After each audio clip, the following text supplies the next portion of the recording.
Yeah. But anyway, not to worry. So I went to a party on Friday night. PRA, 40th anniversary. Started in 1985. Set up by a gentleman called, or a president called Ferdinand Marcos. And the first chairperson was his wife, Imelda, famously known for buying shoes. Famously known for buying the shoes. Anyway, so I had a great night. I'll put a clip in a second. They had some real cultural dancing. I like all the cultural stuff in the Philippines.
I was in a raffle that I didn't know about, and I won one of these.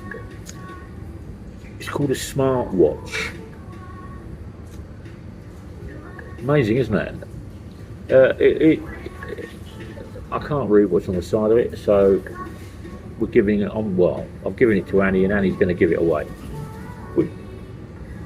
I can't see it. It doesn't matter what I do. I can't see it. It's too small for me. So I'm back. I'm still here. This is take two. Yeah, take two. On Thursday last week, BYD launched a new car. It's called Seal 5, and it's a hatchback. What I find interesting, I would use the word strange because I do find it strange. If BYD, you know, whatever you want to turn around and call it, burn your dollars, build your dreams, yeah, you know, I don't know, whatever it is, they've got this car called, and they started with all electric a couple of years ago, and they were pushing heavily for the electric, and they had these big batteries, you know, 40 kilowatt, 50 kilowatt, 75 kilowatt, 100 kilowatt, that took up all the floor space. And that was where the money was being spent, so they were quite expensive. So now the cars that BYD is selling have a 1500cc petrol engine in the front and a dinky battery in the back. So they're using the engine to charge the battery. Yeah. And they are an EV company. Yeah. And the reason they're doing that, oh, thank you very much, Mum. And the reason they're doing that is here in the Philippines, let's take the Philippines for instance, because that's where I'm living. Yeah. Here in the Philippines, they get brownouts, and they don't have power. They don't have charging stations because you get a charging pack with the new BYD, and it's a alternating current. It's an AC pack, which means it alternates and then alternates and alternates. It's not direct. The DC part of their car, which they used to push heavily, they're no longer pushing heavily because they're relying on the gasoline in the engine to charge the electric battery. Now, I looked at the electric battery the other day, and it's in the boot, and it's about the size of this table. Whereas before, it used to be the full length of the car. So, would I buy an EV car? No. No. Okay, and you guys out there, there'll be some of you going, well, yeah, okay, I'll go with that. You sit there and you cry in your milk and you cry in your Jack Daniels, you cry in your beer, whatever you want to try and do. But remember, there are over 1 million cars sold a year here in the Philippines, majority of petrol. And the mechanics and the engineers and the people that can fix your cars and fix your panels and fix the electrics and fix the dashboard know what they're doing with a petrol car, because it's 12 volts. When you put a battery in a car and it's running at 3 kilowatt, you need to be an electrical engineer, not a mechanic. So how many millions of people are going to be unemployed when EVs rule the world? Yeah, you can turn around and say, well, they'll all have to go back to school. Well, that's easy to say, isn't it? That's easy to say, because the car companies make it very, very difficult, because their dashboards are like a smartphone. And how many of you could turn around and open up the back of your smartphone and fix your smartphone? None of you. It's like your TV's on the dashboard. 8K resolution. How many of you would go in the back of your TV and have a look at repairing your TV? Remembering it's only 120 or 240 volts. It's not 3 kilowatt. So it's, you can get an electric shock from a TV, or you can get an electric shock from, a mobile phone, and it will just be a little tingle. Yeah. Getting an electric shock from 3 kilowatts, yeah, you could end up sitting 20 feet over there, thinking, oh, what day of the week is it? So, infrastructure has taken years and years and years, and I'm not condoning petrol or using the oil, but there's still thousands and millions of gallons. Cruise ships don't run on electricity; they run on wind. Some of them, but cargo ships, little bunkers, little fishing vessels, they're not electric. So how many people, eco world, are you going to make unemployed? Because with electric vehicles, and on the other side of the flip coin, AI, you're going to end up with a lot of people that rely on going to work and doing things like printing or putting together passports or call centres or selling health insurance, and within the next 2 years, people are working in dispatch centres and delivery centres, and you don't need people walking around the floors now, and you've got robots doing it. So you're making people unemployed, and the company's not really worried, are they? Because they don't, I've said this before, they don't have to pay sick pay, and they don't have to pay holiday pay, and they don't have to pay pensions. So pensions get less and less and less and less, and that means when you get to 60, your pension that was promised to be 10,000 peso or 200 bucks a month is now 20 bucks a month. Take 3. I do like the coffee here. So last week,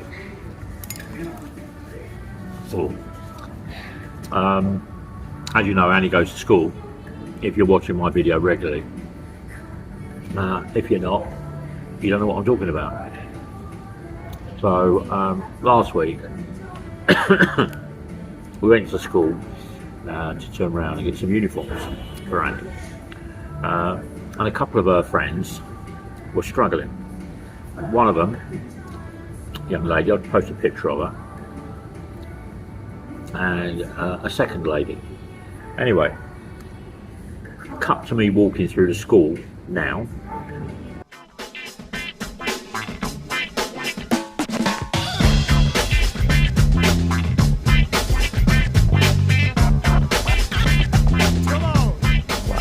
look at that. Okay, it's Monday morning. It's been at Holy Cross since 8 o'clock. So we agreed to meet, me and Annie agreed to meet a couple of people here at 8 o'clock. One of the people turned up, and the other person failed to turn up. And they turned around and saying they're on their way. It's going to be 5, 10, 15 minutes, no problem at all. And I just left because I'm so infuriated, I'm so frustrated with you're trying to help somebody and they can't be bothered to help themselves. Now there might be ulterior motives, but I fully understand that. But at the end of the day, you know, that person wants help, and Annie and me are here to turn around and help, and they don't even turn up. Yeah. Hey kuya, kumusta? Okay lang. Okay lang. So I've left it with Annie and turned around and said make the decision. But anyway, I posted 2 pictures. One is of the girl, and the other one is of a young guy called Vidmark.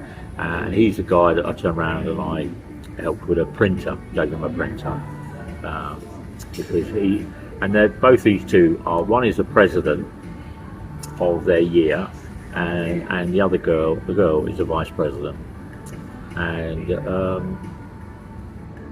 they're really, really nice people. Don't get me wrong, really, really, really nice people, and I like Vidmark a lot, and I like Paula a lot. And yeah, we'll continue that journey going through 4th year. They started the same time as Annie. Annie didn't want to be the president, she just wanted to focus on the school, but the other guys, they all turned around and said she should have done it, but she didn't. So I'll post a picture, just let us know what you think. I think they look very, very, very, very smart. Take 4. Take 4. Take 4. Okay, advisory was sent out last week, and it's about this seniors discount. And great news, I think. Advisory, very, very clear, because there was a lot of muddy waters. Some people getting it, some people weren't. Some people were saying they should have it. Some people don't. Yeah. I've done a couple of vlogs about this, and I've travelled around the Philippines, and when I go into places, I ask, turn around and say, do I qualify for senior discount? Woman goes away, comes back, or man goes away, comes back and says, yeah, you do. And I turn around and I say, okay, no, I don't. Okay, let's make it really, really clear. Senior discount in the Philippines for old people, yeah, right, is for Filipino people only. And they made that very clear in the advisory. But it's taken 8 years for an advisory to be sent out.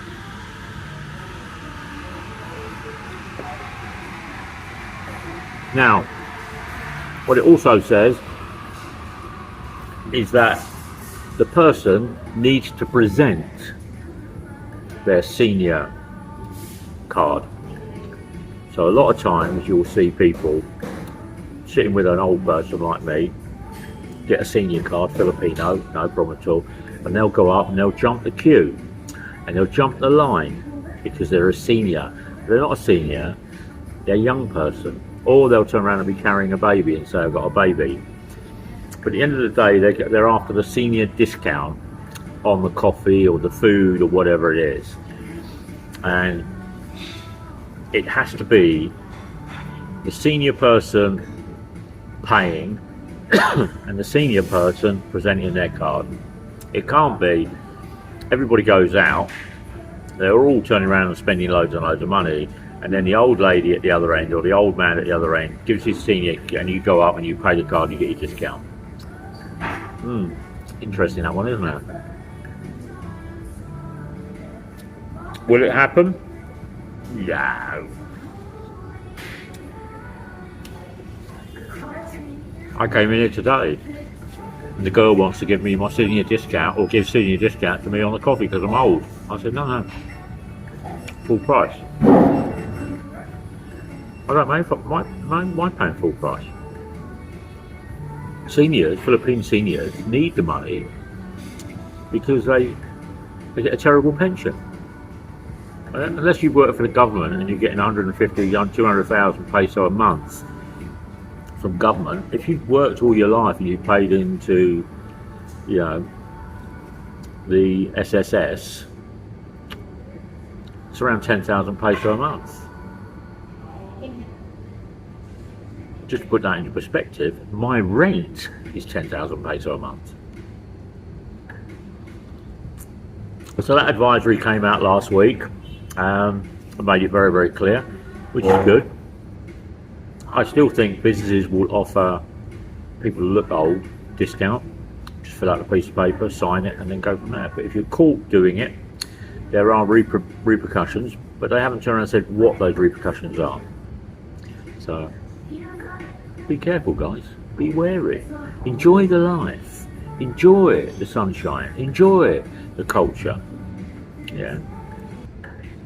Take five.